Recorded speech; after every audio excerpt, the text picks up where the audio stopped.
Are you ready? Ja, ek is reg. Say reg. Ek is reg gebore. Jeez, I'm going to have to brush up very quickly on my Afrikaans. Just land it straight here, and I need to get straight into the thing. Meneer Marius, Cheers. lekker to see you. Yeah. Welcome everyone to #beertime episode 120. 121. Can you believe it? That's a way to go. That's a way to go. Well, Cheers. well Let's have a sip here. What are we drinking? We're drinking the Pilsner. We're drinking the Pilsner, the premium Pilsner. It's interesting. It's one of the beers over the years. I mean, we've been, the brewery's been going for 10 years now, and this is the one where the recipe has changed the most. Okay. We're constantly changing the recipe. Why is that? I suppose it's when we were still brewing this contract brew, you don't have full control over the water profile and this and that.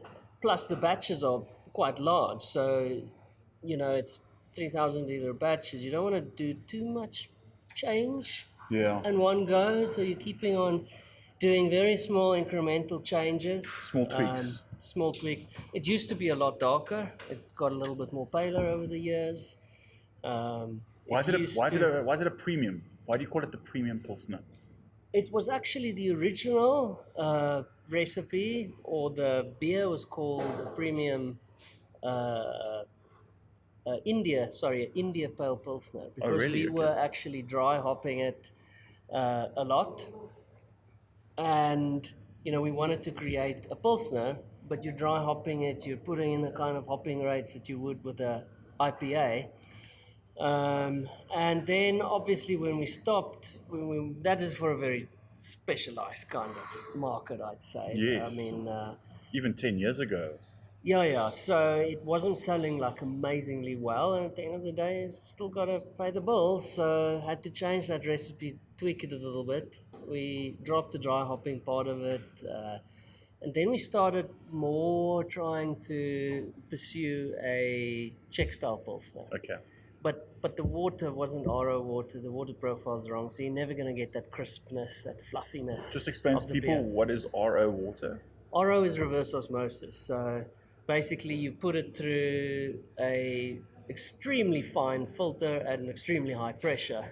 So you basically are able to take out most, if not all, the minerals that's in that water. And because we're on a farm and we use borehole water, our total dissolved solids are close to 500. That's really, really high. Lots of calcium carbonates. That's not good. You don't want that. It's for some of the beers, it's okay, like the APA and so forth. It's not a train smash to have that in there, or the stout as well, but not for the lagers and the pilsners. So Lager, you want low minerals or softer water. I'm just thinking in terms of Newlands spring water. I know they've got the perfect water for lager. Yeah, they're blessed. They're very blessed. Because there's a cost in doing the RO. 100%. Because you can't just do the RO. You got to do. You have to soften the water first. So softening is a ion exchange process where you take out. You've got a salt bath. You've got a resin tank, and you basically, through an ion exchange process using the salt or the brine water, you're taking out the carbonates, but it uses salt. So you've got a consumable the whole time. It sounds like you just need more space in your brewery. You need another vessel in the process of brewing. Is that correct? For water? Yes. Absolutely. So, I mean, our vessel for that is the hot and cold liquor tank. And they're massive tanks because you always need hot water. Actually, you use it anything from... It's nice to have hot water on tap almost, because you can use it as a sterilant, as an overant sterilant. So, But it's just amazing, the just that hidden step that people don't think about. I guess especially if you come from a homebrewing setup, where, and there are some incredibly talented homebrewers who know this already, but it's not just the case of getting hot water from your geyser and just using that water. You've actually gone through this other process of reverse osmosis, like you said, stripping a lot of those unwanted minerals, and again, time, energy. You know, those we recently purchased a smaller unit, RO unit, because you don't always want to fire up the massive big one for just brewing on the our smaller system, which brews 200 liters. You don't always want to fire up the big RO machine for that. So we bought a smaller one, and that's one of those are perfect for home brewing. Okay. They go in the range of 3,000 rand, which is quite very much affordable. And you get good water to start with, and then you just add your minerals and salts back. So, from what I'm hearing you say, is it's actually not a bad investment. You would actually give it a stamp of approval in terms of the brewing process. And I say this because someone else who's getting back into home brewing, I've been asking a lot of questions in terms of where would you spend your money as a home brewer? And I've had some people give extremely definite answers, like don't worry about the hot side, worry about the fermentation side, the cold side, post brew. Don't worry about things that happen. But now it's interesting to hear from your side, like you need to make sure before you go through the brewing process that your water is how you want it. Absolutely. I mean, the problem with water in municipal areas is always the chlorine, and you're gonna start getting chlorophenolics that form, Band-Aid type flavors, medicinal. It's medicinal. very common in homebrewing competitions to get that flavor, and it's amazing. After all these years of judging beer, you train yourself to pick that up, and then when you pick it up, you just can't drink it. Absolutely. So I'd invest in the water personally and the fermentation side of things. Those two things. I mean, the cleanliness and staying clean should always just Second be nature. It should be second nature. I mean, Yeah. I always remember what Prof. Heidenreich from the University of Pretoria's chemical engineering department, who also was heading up for many years. He's retired now, but he was heading up the brew club there, and he said you should assume that it's like you're standing in a rainstorm and it's raining bacteria. That's how you should treat while you're brewing. So don't have like open vessels just to the atmosphere. Try to close things. Unless you're really going for like a wild fermentation, which is not recommended. Recommended if you're just starting out. No. Mr. Marius, we've actually started this conversation and podcast with quite a just hitting the nail on the head and just going for it. It's like not even giving an introduction. But I think it's important just to give the people some context. This, I believe, is your first time on #beertime. I believe so too. I think maybe we've gone to festivals. I stand to be corrected, and I did try and do some research, but there are a lot of episodes, and I couldn't go through all of them. But maybe we've chatted in passing. But this is your first official podcast, so I'm super stoked to have you on the show. Maybe just give a little bit of a background in terms of who you are and where we're at today. But the question I like to ask people is, if you're at a party, at a braai, and someone just says, "Hey, Marius, what do you do?" What's your go-to answer? I do many things. That's the common answer for all people in the beer industry. No, so it's interesting how that typical thing that people often say these days, that the youth of today, they're going to have like 6 jobs. I feel like I'm out of that category of the youth of today, and it feels like I'm having 6 jobs already. So my background, I'm a mechanical engineer, studied at the University of Pretoria, Tux. Didn't want to leave. The student life was too good. Amen. Did honors and a master's degree as well, and then eventually the bills got to get paid, pay back the money. So I started working, and I was kind of in the industry for about 10 years. And then in 2015, this opportunity, I mean, by then I was home brewing in any case, so I had an interest in brewing. And then opportunity rose on our family farm. We were opening a market, the Cowhouse Market, and they wanted a brewery, not just beer. They wanted actually a brewery stall there. Nice. So the opportunity came, and I remember way back in the day, I attended one of these beer conferences. Oh, wow. Could have been the Powwow, and the guys from Smack Republic. I mean, I don't know where they've gone now, where the brand that was is. one of Joburg's oldest, Yes, or newest at and the they time. had a panel there, and I think Wolfgang from CBC was on the panel, and Donnie and the guys from Smack, and they were basically I think I was there at the same conference. yeah, and they were basically saying how easy it was for them because there was a market right there, and all they have to do is open the doors, and they don't even need to set up gazebos and stands. There you go, you got a steady outlet. Yes. And so that was our business model. We're at the market, and we immediately had that steady outlet. And I think, it's difficult these days, even those days, to start off with contract brewing, and then where you're going to sell the stuff. Like, it's always your problem. But if you've got a market outlet and you've got exclusivity on craft beer, well, that's a good way to start. So yeah, that's our roots. Cheapers, you've flickered. There's that light bulb moment, but in my head now, there's a little light that's starting to turn on again.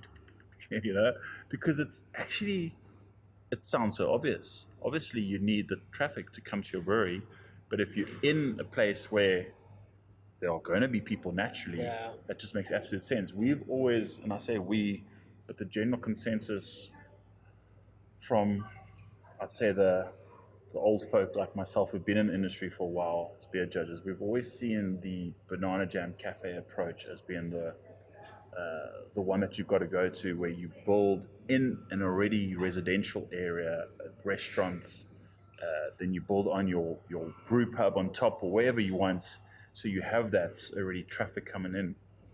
And let's not beat around the bush. Greg and Banana Jam and Afro Caribbean and a few others really are successful at what they do. But the market issue is actually, it absolutely makes sense. And now that I think about it, my head's racing to all the markets that are around South Africa. And just for the people who listen, if you're going to want to start a craft brewery, like, yes, you have to tackle a market, because that's people. It's amazing. People, 10 o'clock in the morning, what do you want to drink? No, have a beer. Yeah. I mean, I'm sure you see a lot of that. It really fosters a grassroots approach where you're literally outletting it to people, and they're asking, "Where's your brewery?" They're asking the real questions, So it's always been our model. We've never thrown a lot of bucks at marketing. We've always believed that word of mouth is the best marketing strategy. Yeah. I mean, people tell people that if there's somebody here that enjoyed it, the type of friends that he has will also enjoy it. So you don't take this approach of advertising this as a restaurant or a this or a that. People might be disappointed. They get here and they're like, it's maybe not what they thought. Yeah. I've also noticed that your venue or location, to describe to someone, I would say it's on the outskirts of Pretoria. Yeah. It's literally, when I first came here, it was literally in the middle of nowhere. But I've noticed over the years that I've come to visit you, you said 10 years now, Yeah. there's that spread that started to happen. We've got, Silver Lakes Estates, Yeah, but think of the schools here now. And it's almost, I mean, I was thinking driving over here, you might have really invested well, or I suppose you've got your family farm here, but it might happen another 10 years time where you've got residential all around you, and then you're just in the hub. Because I know that from Gauteng, which is the province that you're in now, the liquor laws are very different from the Western Cape, in that you can only have a licensed brewery in a non-residential industrial area, whereas in Western Cape you are allowed to have it in a light industrial or in some cases residential area. So the laws are incredibly different. I mean, I don't even know how we got a micro-manufacturing license on the farm. I think it is because the farm isn't zoned as agriculture. It is zoned as unzoned. There's a category for that too. So it doesn't. Fantastic. It doesn't say exactly what it is. So unzoned normally is it stays unzoned, but then you apply for usage rights. Okay. So that's what we have, and we've got this usage rights. So they because you've got so many different things happening on the farm. You know what? Lots happening on the farm, but I think in the states for certain, the brewing industry is seen as part of the agricultural industry to some degree because its ingredients are sourced from the agricultural industry. But yeah, to come back, there's a lot happening on the farm. We are a little bit at the end of a little dirt road, so to speak. And as you said, Pretoria East is growing out towards us. But what's nice here is last year when I was judging at Africa Beer Cup, one of the days we went to Stark. Um, Yes. and I can see that their model is basically exactly our model. They're on a farm. There's mountain biking trails. There's trail running trails. Um, we've got a park run here, a trail run park run every Saturday morning. So it's very much we're building a destination for outdoor activities, basically. Um, get a farm feel, and you literally are just 3 minutes on a dirt road, and then you've got that farm feel. Yeah. So it's that's our model, and it's getting stronger. We're getting more stuff going, more restaurants. Next to us is a platform restaurant coming soon, and they are also bought into that whole thing of mountain biking Yeah. and trail running and health consciousness. Well, again, I'm going to circle back onto what I said earlier, and the fact that this has been almost like a really, you've been very patient, but this investment of building a brewery here when there was nothing here, and now you're building, obviously the market came, and then park run, mountain biking. But yeah, when you told me last time I was here, there's now a restaurant coming here. It's happening. People want, there's just so many people here. They want like new experiences. Yes. So flip, man.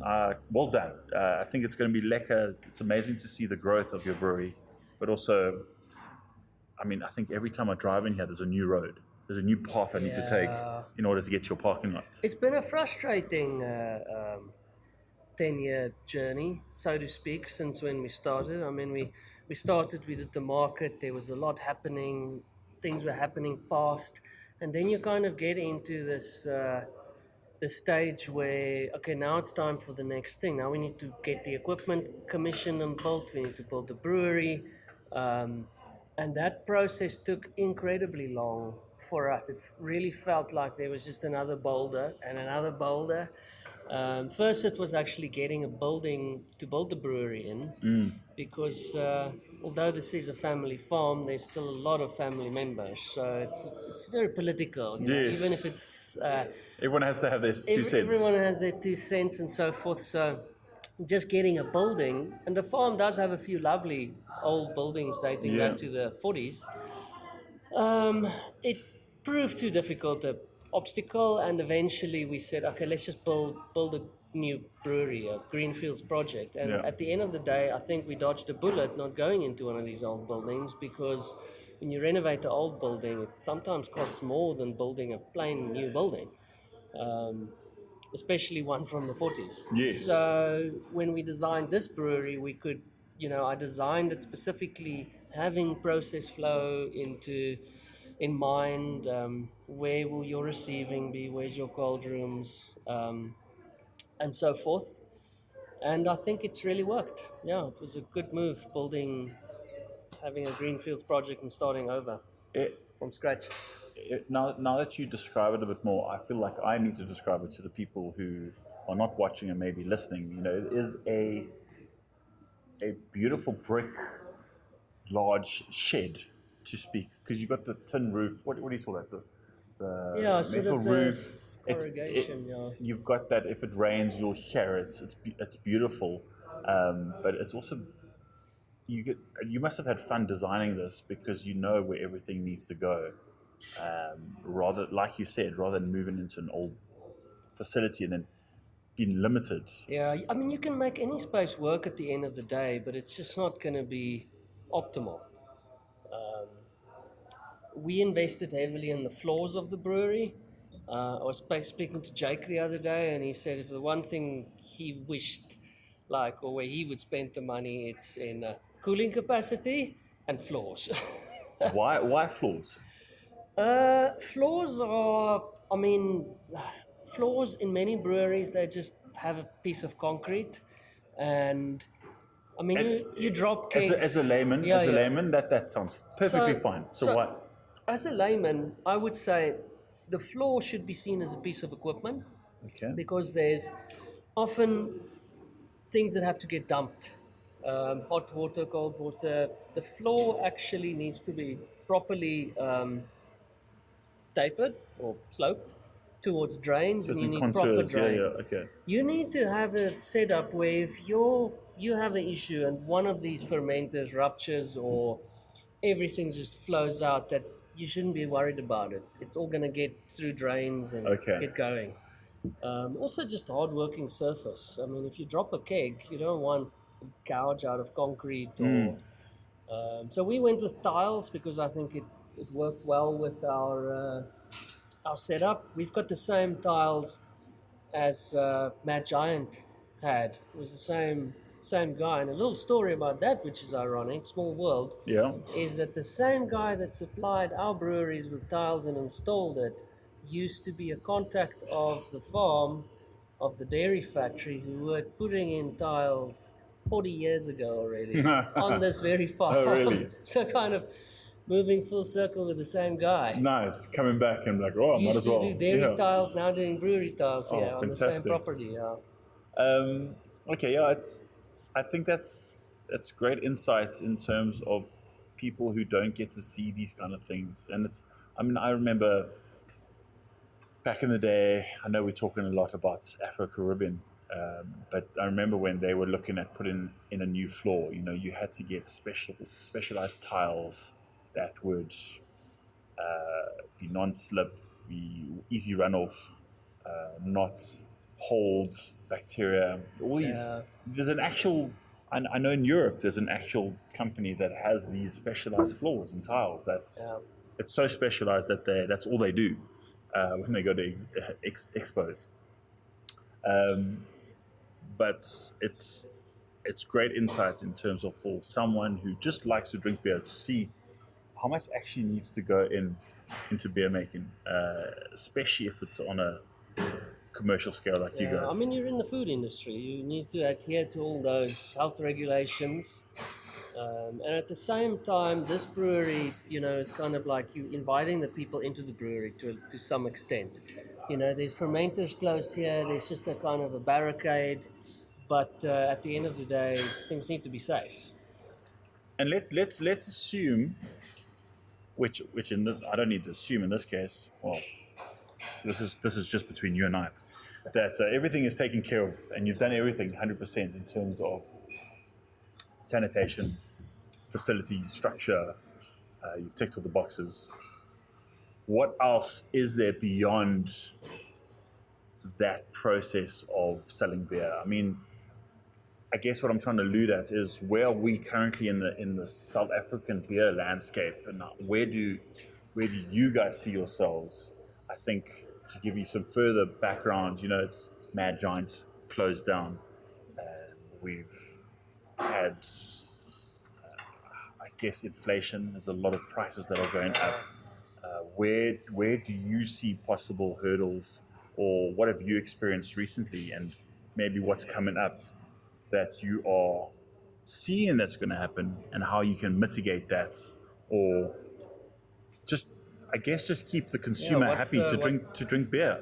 Yeah, what's the approach that has to? I mean, from a brewery perspective, I don't see how you can actually make it happen on a small scale without having a tap room to directly have an outlet for your beer where you take all the margin, you take the manufacturing, you're distributing it to yourself, and you're No letting it out. transports. There's no Yeah. transport. I mean, transport costs with the fuel now are going to go up hectically.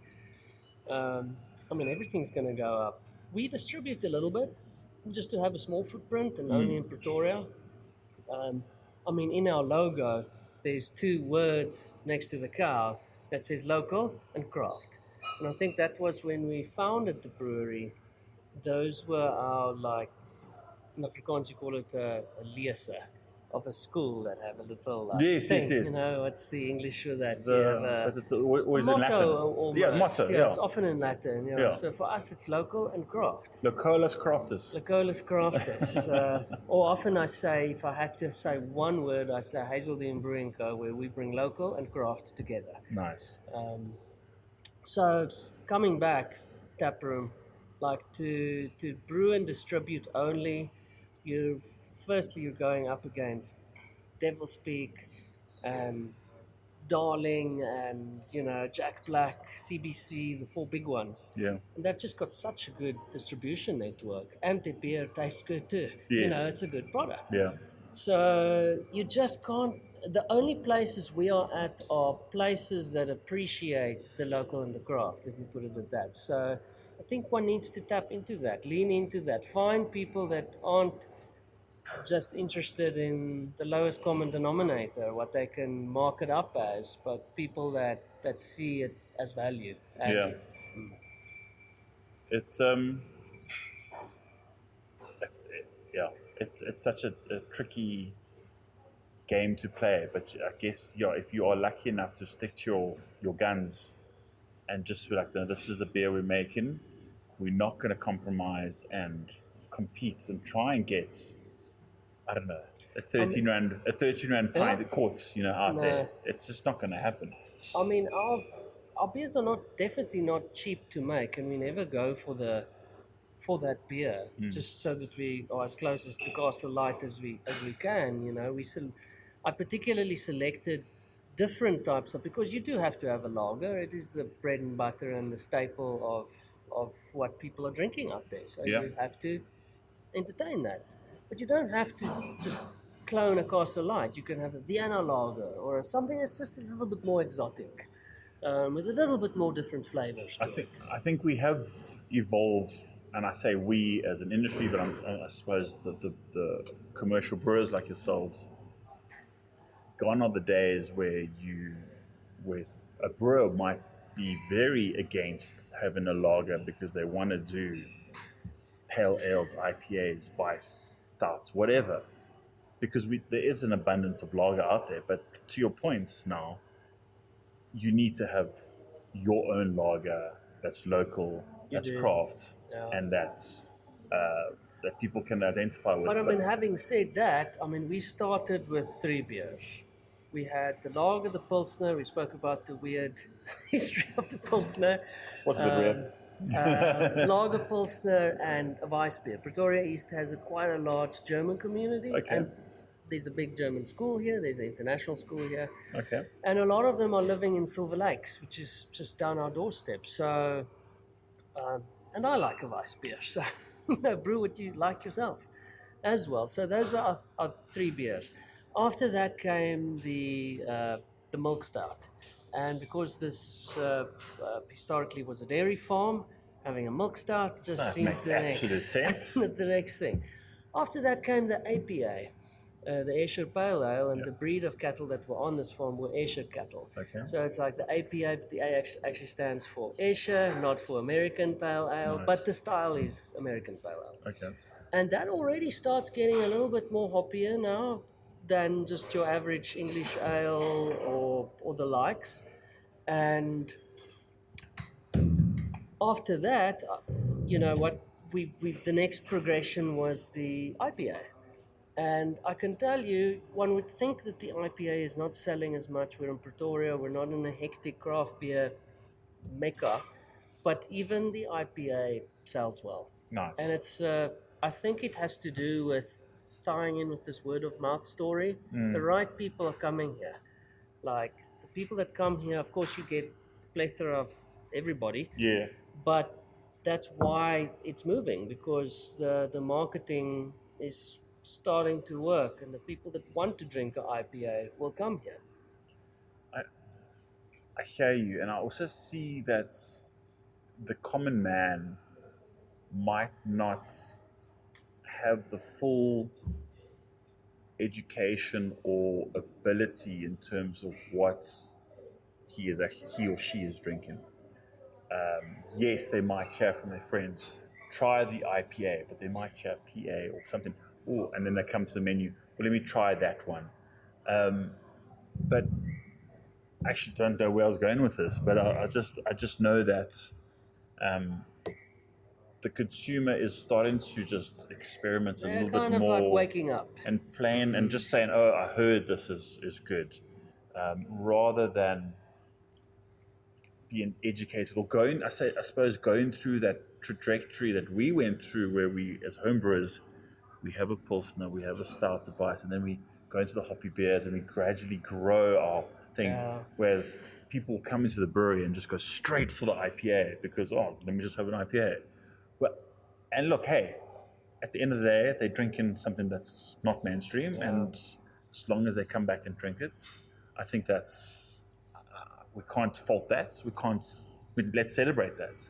I mean, choice is the absolute winner for for the consumer when you get to a place. I mean, Is that what you there's like, experience here when they've got like a nice? I'm looking at your board now. I You've think got people get overwhelmed sometimes because, and this isn't you even, got 7 beers on your 8 beers on your board, and it's and not then even some other that GNT much. ciders. Yeah, there's the cider and the GNT and the shandy. The shandy was actually like birthed from that first batch of India Pale Pilsner. It was, we needed to move this 3,000 liters, and my wife has a killer lemonade recipe that uses fresh ingredients, just Yeah. squeezed lemons fresh there, and you make the lemonade. And so we created, you make the lemonade and you merge it with the Pilsner.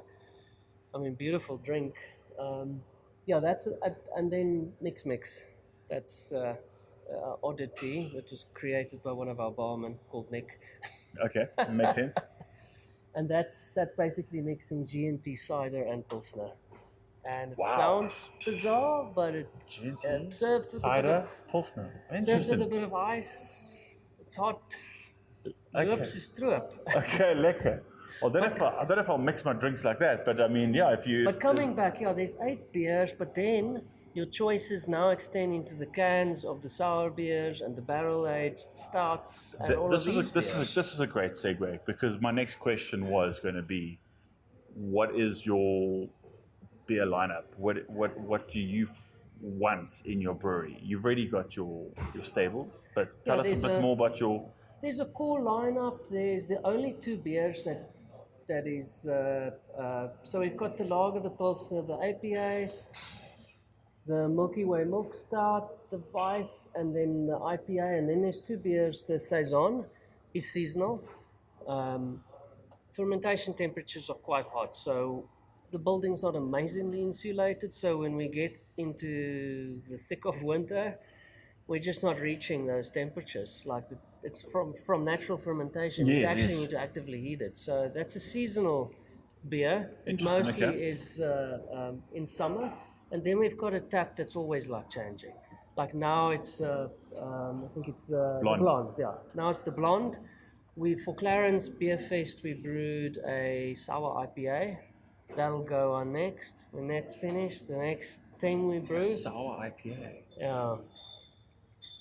And what kind of souring agent did you use? So that we used the Philly sour yeast. Okay. I mean, a lot of people don't seem to like it too much, but for this particular case where we have 4 weeks for a beer and we want to make a sour beer for the festival, it's either going to have to be kettle souring or Philly sour. You can't use microbes now. It's just not going to get that level of sourness so quickly and the depth of character. You say that people who probably won't drink that. Talk about the people that will drink that. Do you have in your mind a group of people who like the sour IPA? Yeah, I'd say it's not that sour. It's not ridiculously sour. Little tarts kick to it. It was dry hop, exactly like our Iron Coast IPA. But so we do these experiments and we learn. Yes. I won't do this necessarily again because I felt the hops was wasted. Like those flavors are just overpowered by the sour perception. So even though they are there,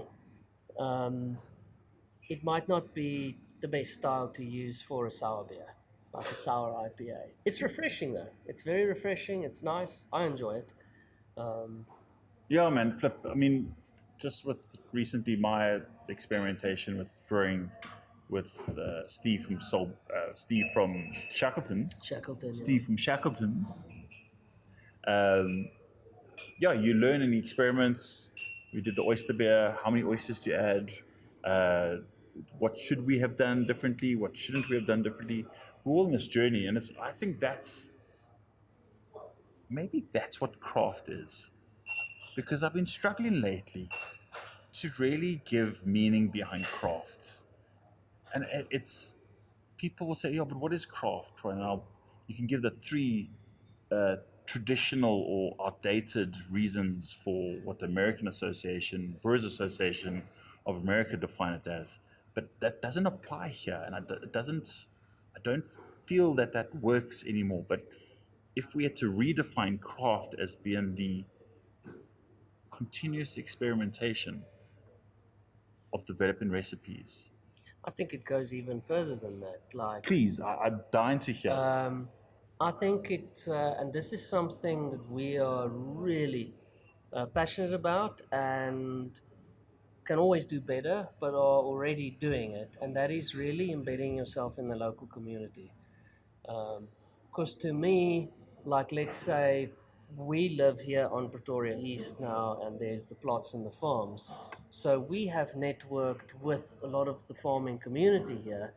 Um, we buy, fresh ingredients, meat, sausages. It's all locally made Lekker. right here. Yeah. No preservatives, Yeah. the good stuff. Yes. And that to me is like a community. So through this community now, we have started sourcing some ingredients for the beers, and spent grain goes to the to the uh, um, to the cows that's on the farm, and it's this kind of like try to close sustainability loops and put out and roots basically into the community Yeah. and support each other. Now it's fine. Our model is kind of set up to be what I always call a farm style brewery, so it works for us. But I'm sure that if you were in that semi-industrial area, you could do the same. It would just look a little bit different. At the end of the day, there's a dairy close to us. We source the milk from there for the cappuccinos and flat whites we make. Yeah, so I think that is an aspect, like being really embedded in the community, that is part of craft beer or the craft revolution or the word craft in general. Yeah. I think, I'm leaning towards that. I'm happy to accept that as one of as a main component of a new craft definition, even though it may upset some of the bigger guys who define themselves as crafts. And it's not any way to poke at the big bear or to upset them. But I think we do need to redefine craft, because, like I said, I have been struggling to I mean, I give it know the Brewers Association.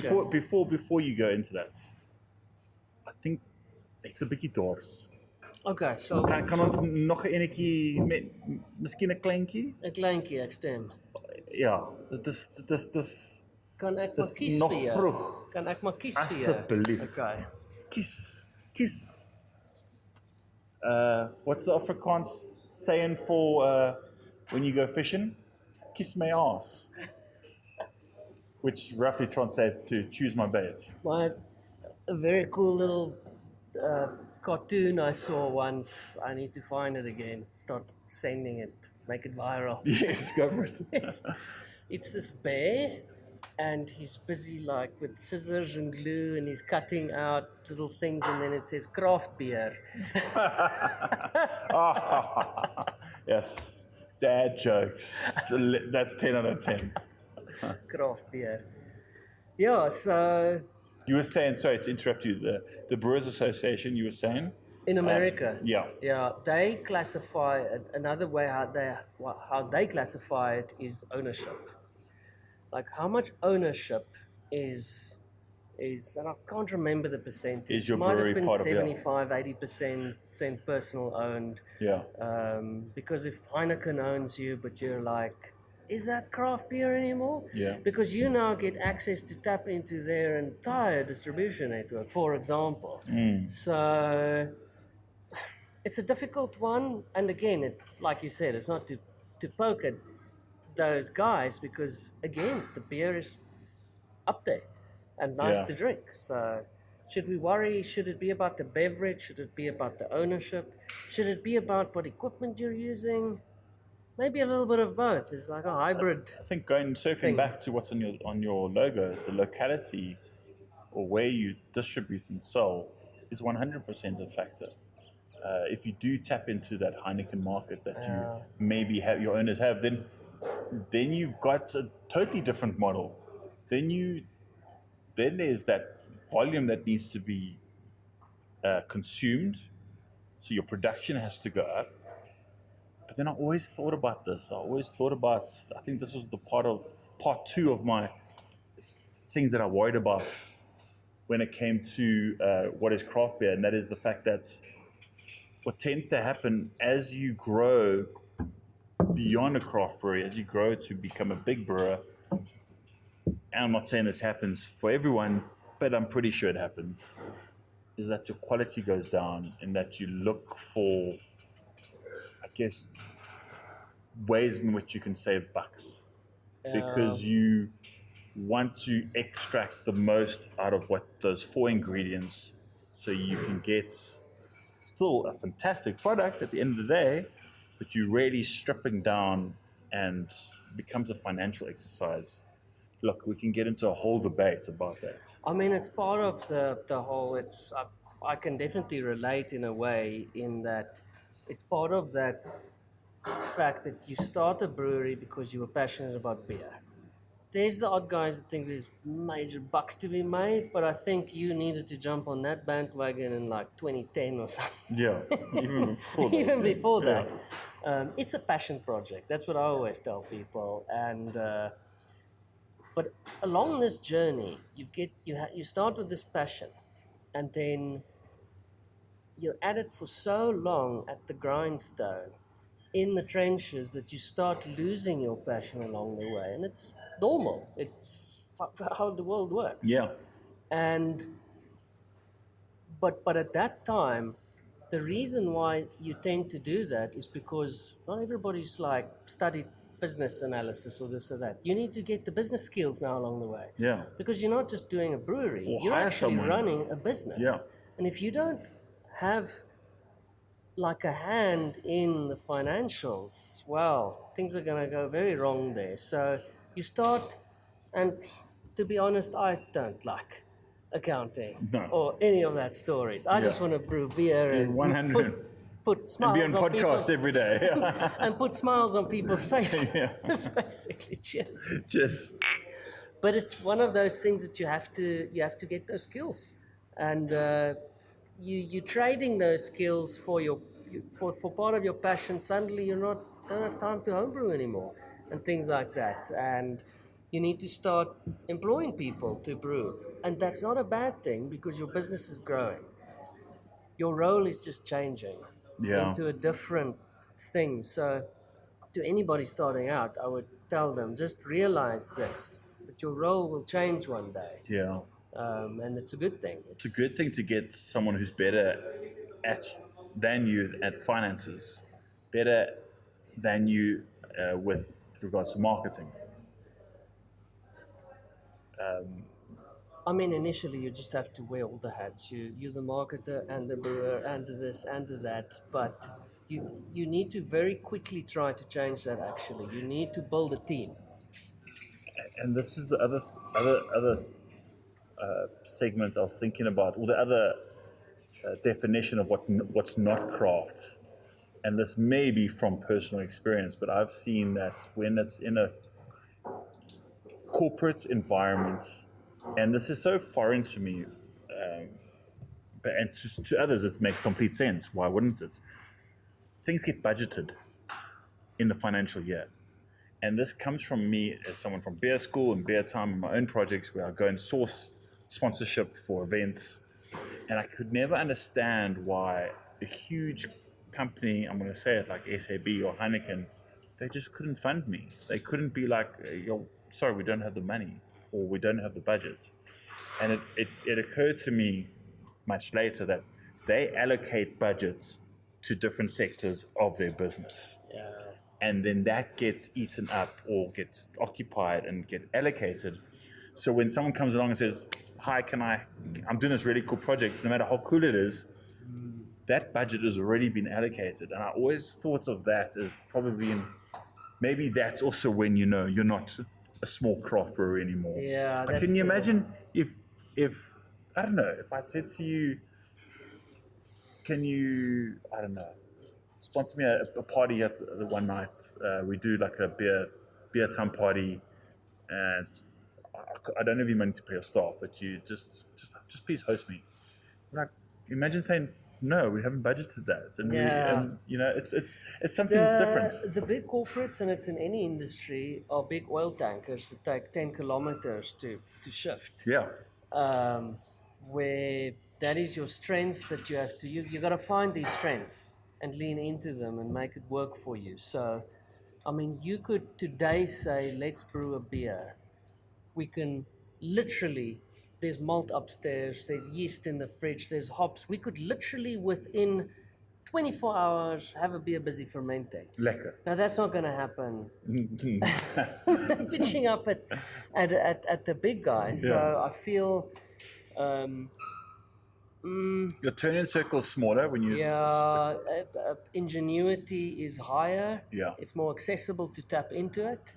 That's the fun part. It's fun to do. I think that's why I'm still doing this. Yeah. You know, I mean, one of my things I love to do is when I literally every second or third week, Jason, my brewer, will pitch up with some of his homebrewed stuff, and then I'll taste it, and half of the time I said, well, you want to brew this in the big system, Oh, nice. So I don't always need to have meetings about what beer, what is the public like, what should we, what does the market analysis say? No, just brew it. Tastes good to us. And hopefully, I'd say most of the case, our palates are good enough. Yes. We understand what people will like and not like, and then we run with it. That must be very freeing to know that you have that part of your business is that where you can just be like, I'm going to make a marshmallow stout. I'm just going to go for it, and let's just see what happens. And it's only, one of 8 taps, and it's a rotating tap. But also, in the same breath, I was going to say, like, if it sells, it sells. If it doesn't, it doesn't. But in the same breath, like, you've had that training on that taste and ability. And if it tastes good, you're going to put it on and you're going to sell it. I mean, I would imagine if it tastes horrendous, it's not going to go on. No. So I think that's also, very much an unseen part of the brewer's journey and versus the consumer when they come in. And thank goodness for brewers like you who have that direct, very close relationship. I mean, I say physically, the brewing space to the tap is so close where you can actually make that call to pull a beer if it's not doing well or to give it a stamp of approval. I think we're in a real, we are privileged to be in that position, frankly. And to be in the position where you can brew a new beer at a whim's notice, and express yourself artistically almost through this, creating something. And I think, life is too short to do things you don't like. So thus, again, we're fortunate that we are doing something that we like, and we have the tools and environment to express ourselves. I'm going to cheers you for that. That's well said. That's going to go into a little short, take a little short snippet of that. I do want to segue, but I do. There was a part there that you spoke about experimentation, and I do feel it is relatable to what I'm going through currently, and that is for the people who have not seen on my social media. I'm very much focused at the moment on my art. I am a trained artist. I have been working in the beer industry for, sure, close to 15 years now, being a beer judge. And while it is most definitely still a passion, I want to get back into a home brand where it all started.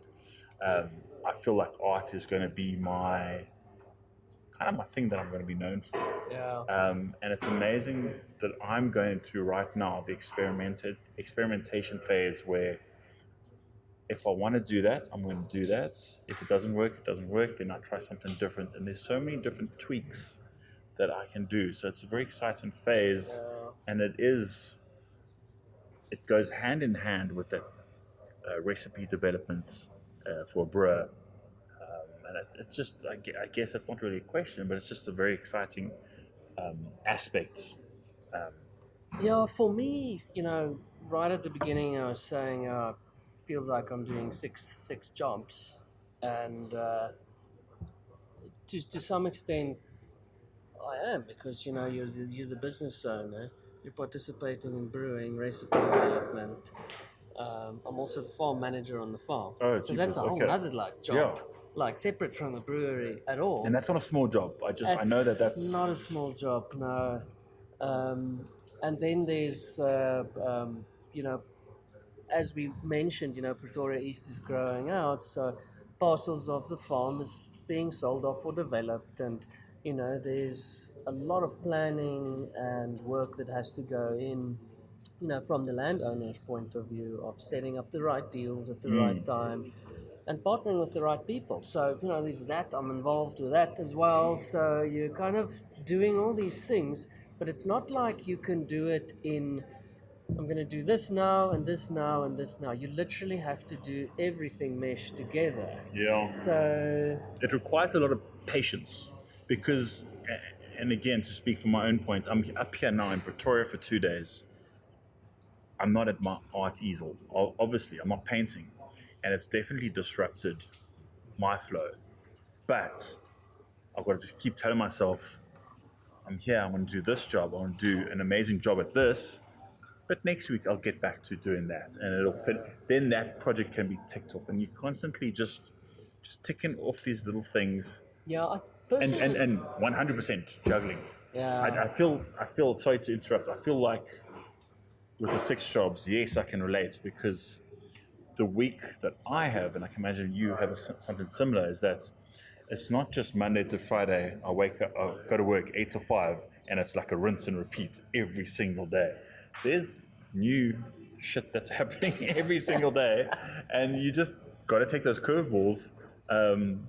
Yeah, the week you might have planned might not necessarily turn out as the week that you would have thought would happen. No, I mean, come 2 weeks before said week, the calendar seems pretty open. It's not open that week. Yeah, no. Those are the worst weeks because you It's think like you let your everything- guard down. Yeah, meetings get scheduled on number 99. Yeah. It feels always. You almost always feel like you're in this survival mode. Almost. Plus, like a lot of people say you're going to have the 6th job, but that is not at the same time.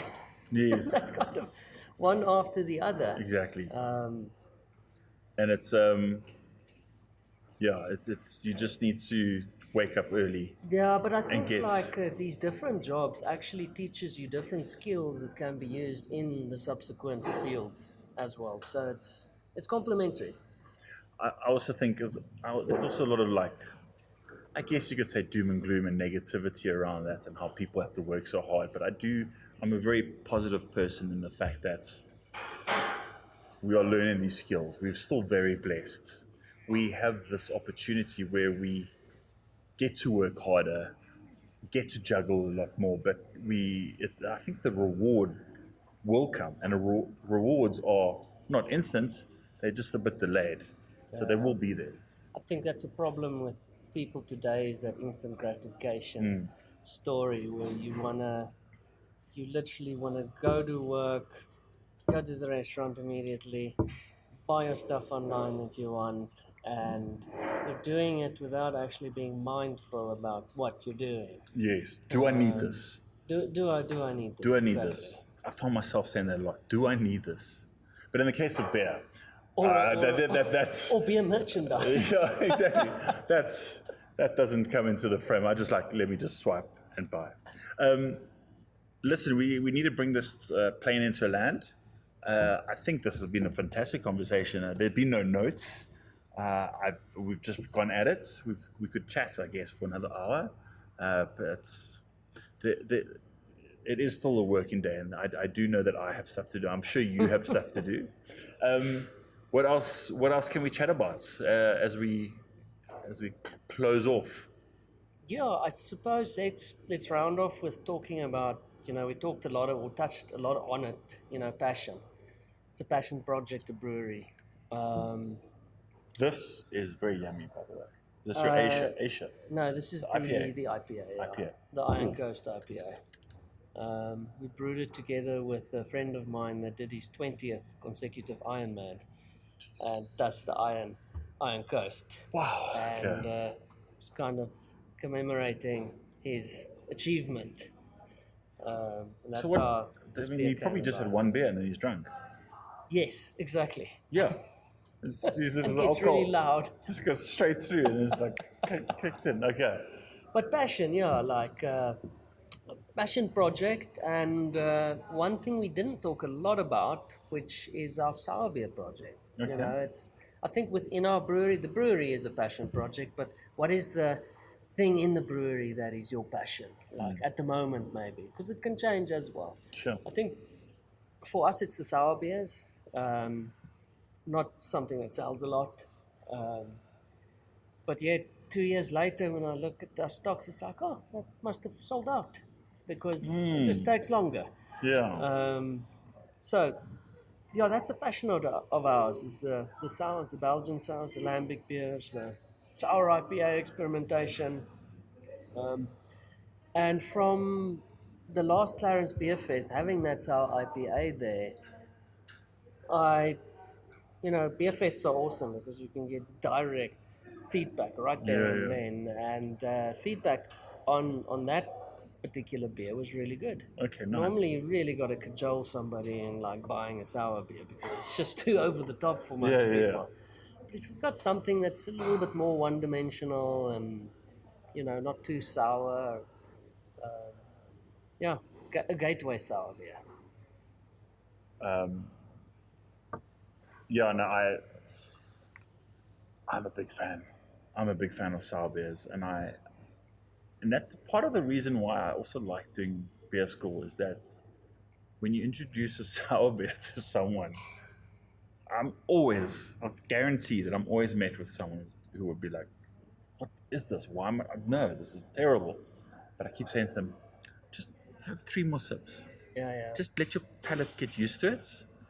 And then almost instantly, I'll get them to be like, "Oh wow, I can taste it. This is actually quite nice." Especially if you guide them in the flavors and the aromas and what they should be expecting. It really helps. There was this one time, we do beer tours here as well, which is a very in-depth process. There's a whole tour in the brewery. We go through the whole, everybody's got beers in their hands. We do a tour, we explain the whole process and tiles. The tiles and the tanks. It takes about an hour and people go get more beer. And afterwards we do a guided tasting. And often I definitely always put in a sour beer. Nice. Just to, sometimes it's a bachelor group, they just wanted to hammer the lagers. That's fine too. But there's one time, and this is again circling back to that passion, that local, that craft. There was a family just after COVID. I did this one. They hadn't seen each other for many years, actually, because they also live in different parts of the country. Sure. They came together for this tasting tour experience, but it was a surprise for everybody. Sweet. So everybody came to the brewery not knowing that these other family members were going to be there. And it was about 8 or 10 of them, and I did the whole tour. and they were such open people to flavors and different flavors, and that normally we do 4 or 5 beers. I mean, after a while, I'm bringing out, let's bring out another one. Like, let's get the 8th beer that we're tasting. And it's because I'm having fun with them. Yes. You know, explaining to them. What a and lovely they're idea. lovely soaking it up. It is a lovely idea, except if you do have family members who don't enjoy each other. It could work out. That's going to backfire. That's going to backfire. After a few beers, I think they'll be fine, though. I think they'll, hopefully. Cool. Thank you for sharing that story. I love that idea of inviting people and they're not known. I think we've had a great session, and it's amazing how an hour can just pass by so quickly.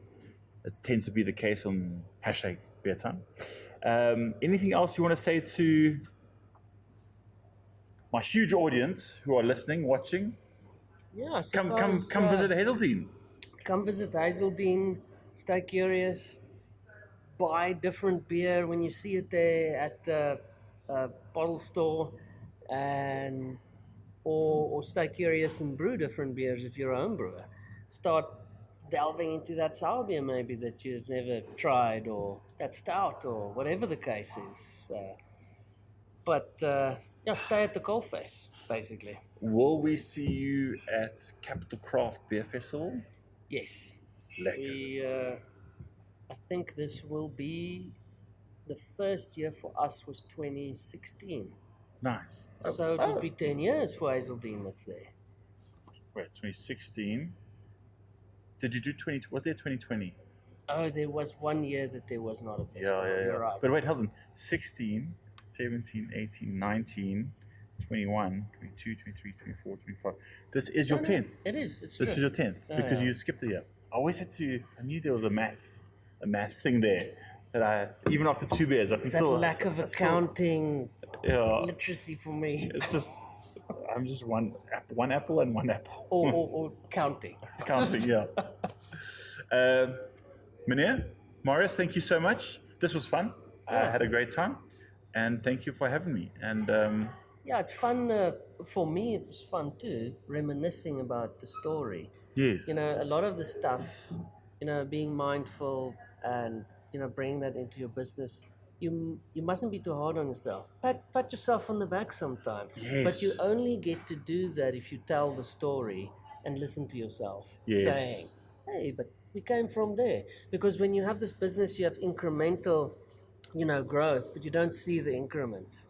And you don't see yourself 5 or 10 years before. it's like being a father, I guess. You don't see the growth of your children unless you look back at photos 2 years ago, and you see how much they've grown and changed, and then you're like, oh wow, I have done this. I've contributed in their growth. So it's a nice benchmark. Yeah. I wouldn't recommend opening a brewery and having kids at the same time, but unless you want to. But cool. Thank you very much. And to all the listeners, thank you very much for listening, and we will check you back soon. Meneer, thank you very much. Cheers. Was I? That's it.